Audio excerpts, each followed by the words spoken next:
Bonjour à toutes et à tous, bienvenue dans les Gardiens du quotidien. Ce soir, 3 faits divers récents, 3 affaires distinctes, mais un point commun, la banalisation de la violence, qu'elle frappe au sein du foyer, dans la rue ou dans les transports. Direction d'abord Niort, dans les Deux-Sèvres.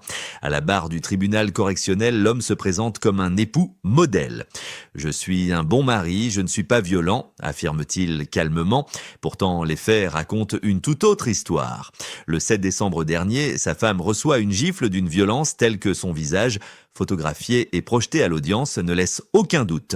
3 jours d'ITT sont constatés. Selon la victime, la dispute éclate lorsqu'elle reproche à son mari de vouloir endoctriner leur fille. Elle lui rappelle que l'enfant est aussi chrétienne. La réponse est immédiate, une gifle, puis cette phrase glaçante: « Vous irez en enfer ». L'homme menace ensuite de mort son épouse si elle contacte la police.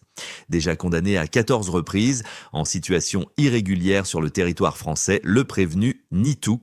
Sa défense plaide pourtant les efforts d'intégration. Le tribunal, lui, ne se laisse pas convaincre. Le verdict tombe, condamnation, fin de l'illusion, fin de l'impunité. Autre décor, autre type de violence, cette fois direction un village paisible de Haute-Saône. Matin, il est à peine 7 heures lorsque l'horreur commence. Une femme sort de chez elle pour aller travailler.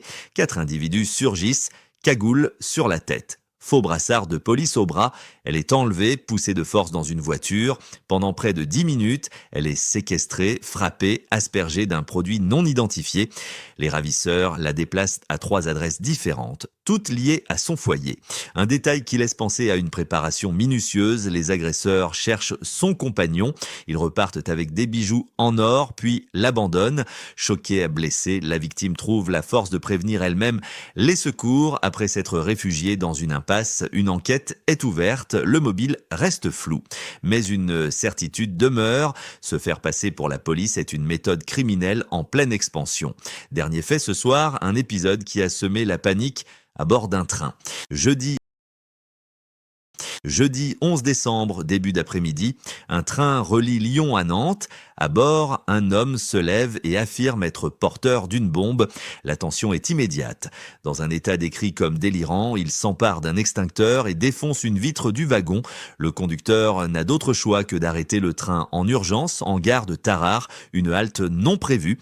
Profitant de la confusion, l'individu prend la fuite. Mais l'alerte est donnée, les gendarmes le repèrent rapidement, errant dans les rues de la ville. Il est interpellé et placé en garde à vue. Aucune bombe ne sera finalement retrouvée. Mais la peur, elle, était bien réelle pour les passagers. Merci à tous de nous avoir suivis. On se retrouve demain pour de nouvelles actualités. D'ici là, restez vigilants et surtout, n'hésitez pas à partager vos expériences ou vos conseils en commentaire. Votre témoignage peut aider d'autres personnes à éviter le pire. Abonnez-vous à la chaîne et rejoignez la communauté des Gardiens du quotidien pour ne rien manquer des prochaines alertes, faits divers et conseils de sécurité. Parce que prévenir, c'est déjà agir.